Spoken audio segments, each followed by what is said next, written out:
Hi, it's Ryan Brown with Cross Country Mortgage, and today I come to you as a friend. And being in the mortgage business for 18 years, I came up with the 5 things to do and the 5 things not to do when looking to get pre-approved to buy a home.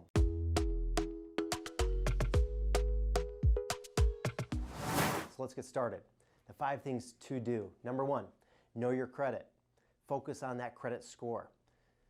Create a login with one of the systems that allow you to pull a free credit report. Now keep in mind the credit scores on those systems are usually a little off, usually skewed high. But what's important to note is look through the accounts. Make sure there isn't anything erroneous or inaccurate and get those items fixed. Number 2, save. Create a budget or a savings plan. Now keep in mind as a first-time home buyer, you can put down as little as 3% to buy a home. But you also have closing costs and prepaid items. So keep saving. Don't spend all your money. Consult a loan officer before you decide to spend a large amount of money doing something. Number 3, pay your bills on time. Sounds obvious, but don't miss any payments. Make sure you don't have any late payments that can really tank your credit score. Number 4, start getting all your documents together. This is important. So for income, typically what's used is 2 years of tax returns, your W-2 statements for 2 years, and pay stubs. For assets, it'll be 2 months of banking statements and investment statements if you have them. Number 5, get pre-approved early. Get a clear roadmap for getting pre-approved. It's super important. Even if you're looking to buy in 6 months from now, make sure you're talking to a great loan officer and lender and you check your credit, check income, check assets, know where you're going, know what type of payment that you want. It's very important. Do it early. Now the 5 things not to do. Number 1, change jobs, change hours, or start a new business. So don't change jobs necessarily. Sometimes it could affect you, sometimes it couldn't, but make sure you check with a loan officer on that. Change hours, like if you're used to working 40 hours a week and then you start working 35 or it starts being inconsistent, that could be an issue. So please try to stay consistent with your hours.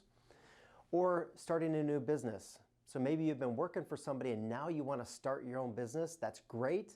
But keep in mind, typically when you start a new business, you have to be self-employed for 2 years before you can use that income to qualify.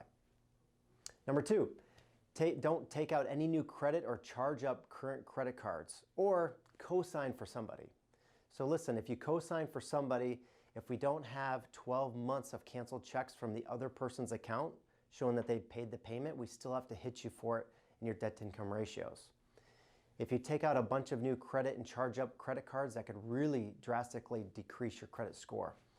And the reason the credit score is important, it's not just for qualification, but it affects your interest rate. Number 3, don't close out any new accounts or enter into any deferment program. So right now, especially with COVID, there's a lot of deferment programs being offered. Don't take advantage of them. It's not good because it could affect your qualification. If you can make the payment, make the payment. Don't close out any accounts as well. So even if you have an old credit card you haven't used in 3 years, don't close it because that could actually affect your credit score. Number 4, don't make any large deposits or cash deposits 60 days before you're going to buy a house. So keep in mind the federal government requires us to verify any large deposits that go into your bank account. So listen, if you have $5,000 under the mattress, put it in your account now. It has to be seasoned in there for at least 60 days. So you don't want to make any large deposits or move large amounts of money around prior to that. And number 5, and most importantly, don't stress. We're here for you. And it's important to work with a lender that has your back, that can guide you and give you a clear roadmap. So don't stress out. If you need anything, we're here for you. Give us a call. We'd be happy to assist you or just give you great advice. Wishing you all the best, and we'll talk to you soon. Bye-bye.